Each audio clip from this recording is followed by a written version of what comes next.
So, Fright Nights 2025 and the 2025 theme park season at Thorpe Park has now come to an end. And in this final video of the year from Thorpe Park, we're going to be ranking all of the attractions, mazes, scare zones, shows, everything from Fright Nights that was on offer this year. So I'm not going to mess around, we're going to get straight into it. Starting off at number 10 with It, the 4D Experience.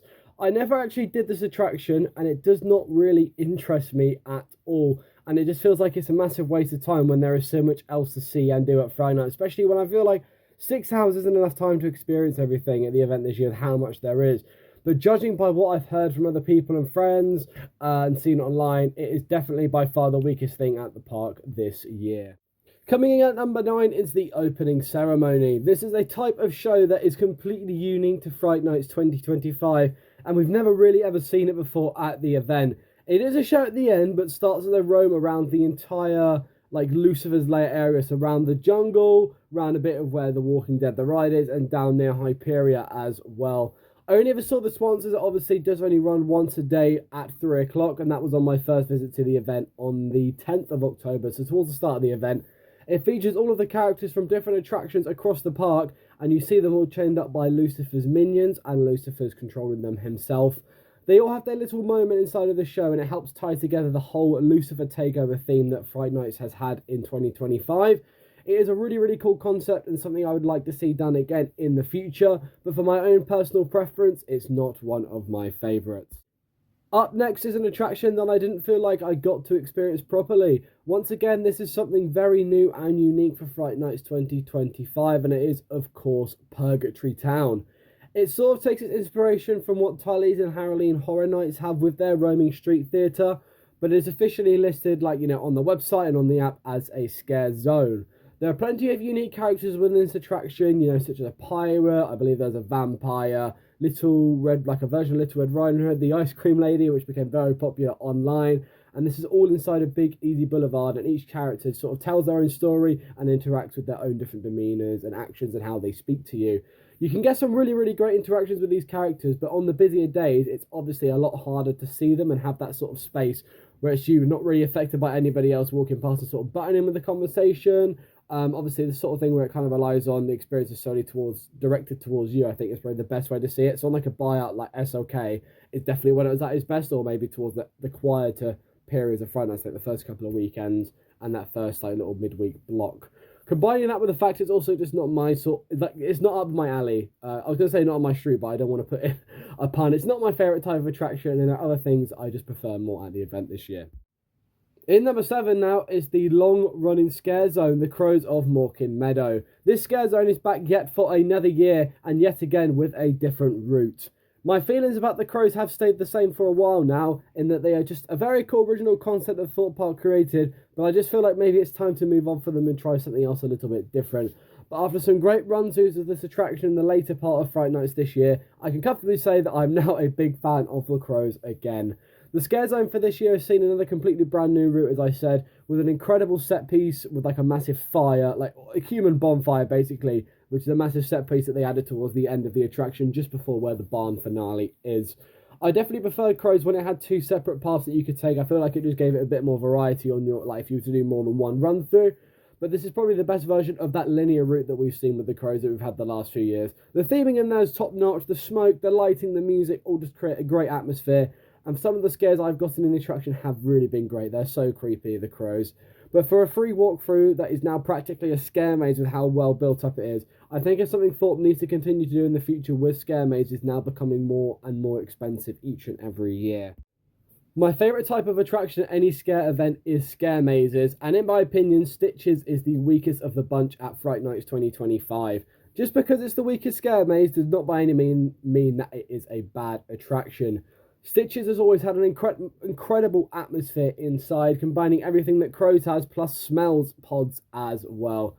It's an eerie attraction with some good scares plotted throughout, but my problem with this maze is that it is next to no change inside of there in the last 3 years it's been at Fright Nights. Whereas every other maze or attraction has made some sort of slight change just to sort of freshen up the experience. Some highlights from this, though, is the room with the monkey and his symbols, and also the finale, which still to this day makes me disorientated and question where the actors are hiding away. With some fresh new scenes added, or maybe even a new storyline, Stitches could easily become as good as it was in its opening year. But at the moment, it's just being held back by just feeling very samey and repetitive. By no means, though, is it a bad maze. The cast in there this year were absolutely incredible. They did such a good job. But my lowest ranked scare maze of the year, and at number 6, is Stitches. Returning for yet another year is Lucifer's Lair. This scare zone is located right slap bang in the centre of the park, but also has multiple shows take place throughout the day inside of it. These include Lilith's Deadly Sins, the Fire Show, Hell's Angel Show, and also they have a rock band playing in there as well. The rock band are great, the Lilith's Deadly Sins show is great, the Fire Show is great, and the Hell's Angel Show is also great. They do some amazing stunts on there. There's a good variety between all 4 of these shows, combining lights, music, pyrotechnics to create something different for the event, and feels very, I don't know how to describe it, it feels very carnival-y almost, like there's always something going on in there. You've also got Lucifer and Lilith that roam in there as well. The minions sort of make up the scare zone aspect of it. They're not scary, but they're just absolutely hilarious, and if you're lucky, you can get a really, really good interaction with them, or as I said, with Lucifer or Lilith as well. Overall, Lucifer's Lair is a fantastic part of Fright Nights, and with something always going on in the area, I hope it comes back for years to come.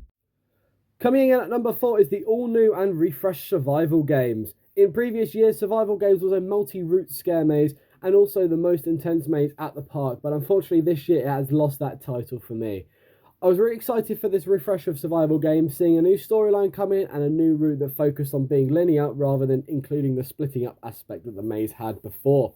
I think all of the new sets are fantastic, and I like the new design of the characters with like I think it's called the Syriac sort of like antidote, like drug thing, whatever they have with it. But I do think overall, most of my run-throughs have been a lot weaker than what I've had before in previous years. The mazes now feels like a might touch rather than the actors will touch you. And this doesn't always mean it's a downgrade for mazes, but with the nature of survival games and the intensity, I think the actors grabbing you and pulling you around was essential and made the maze better, scarier. The fear of being dragged out one by one in the pre-show was always terrifying to me, and that same fear is not really felt inside of the attraction this year. After my first run-through, I did claim that it was better than the original, but after multiple weaker run-throughs, I think I do prefer the original version. The performers in there, the cast have done an amazing job with the new space and design, but I think there's a lot to be decided with that linear route. For example, the arena has lots of barrels placed up to make it linear, and I feel like it maybe could have just been utilised a bit better. I feel like there's a lot of space in that final third of the maze that feel like it could be thought out a little bit better, maybe used in a sort of a better way. This by no means though is a bad maze, there's some really, really good scares in there. The new storyline is good, and the aesthetic is always really cool. I just prefer it in its previous form. Trailers is currently the longest running attraction at Fright Nights, and for a good reason. The maze can keep on making them slight alterations to give itself a fresh look. For this year, 2 new rooms were added and some changes were made to the pre-show. Personally, I did prefer the older pre-show, but this is still great. It gets to the point and it just gets you straight into the action from the get-go. The new rooms are great, but this maze just excels in how much variety there really is.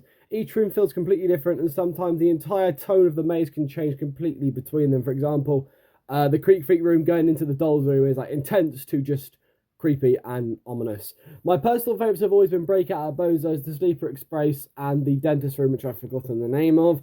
The maze is just constantly an intense experience. The cast put in a fantastic job, and it's very, very well themed. Not too much to say about trailers that hasn't been said already in previous years. It's just a solid maze that I want to stick around at Fright Nights for many years to come. I've never been a big fan of Creature Canvas, especially since it took over Amity High's spot at the park, but this year, wow, just wow. The flash mob is an incredible spectacle in the day, but if you get to see this in the dark, you probably know what I'm talking about. It is insane. The lighting and the colours just pop so well in the dark, and it's just so good to look at. The storyline was simple and so easy to understand, the music was fantastic, and the choreography was also top notch. I haven't got much more to say about this show, but I feel like without seeing it in person, it won't quite do it justice. The area also obviously doubles down as a scare zone when the shows aren't on, so you can get some interaction with the snakes, as well as the new entertaining Franks, who are a great addition to the attraction this year. Sadly, we're not ever going to be able to see this version of Creature Campus return again, which is why I made the most of seeing as many shows as I could. As far as free attractions go at Fright Nights as a whole over the years, I think this is right up there as one of the best things they've ever done.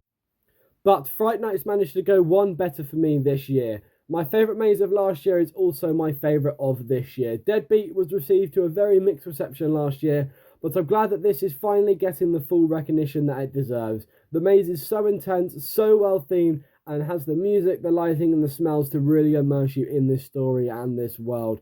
The pre-show is so much better than last year, literally getting straight into point. As a result, the story is much easier to understand, and people are not going to go in as confused as to what is going on. The mage hasn't seen any changes indoors, but that is not a problem at all. The visceral costumes have been changed though, and that is for the better. They've ditched the clunkier headpiece, which means they can blend in much more with the huge amount of dark areas in this maze. Overall, Deadbeat is a fantastic maze and something I do not want to leave Fright Nights for a long while as well. That's it then, that's everything then at Fright Nights 2025 ranked. If you did enjoy, please like, share, subscribe, hit the bell so you're notified when new videos come out. It really mean a lot to me. If you did enjoy this sort of video, let me know. I'll probably bring it back for next year as well if people do enjoy it. I'm going to try and do a few more different theme park rankings over Christmas as well. And as we get into 2026, waiting for those parks to reopen. And also hopefully some theme park vlogs from the parks that open over Christmas as well. But it's going to be a very exciting 2026. Not too much longer left to 2025 now. Thank you so much for your support in all the videos so far this year. It's been a really tough year for me personally trying to get the motivation to make content. But I'm really proud of some of the stuff that I've done this year. And I'm back to really enjoying making content again. So getting into 2026 now, soon as I said, I'm really looking forward to it. But yeah, if you did enjoy, like, share, subscribe, all the things that I said already. And I will see you all in the next video. Bye-bye.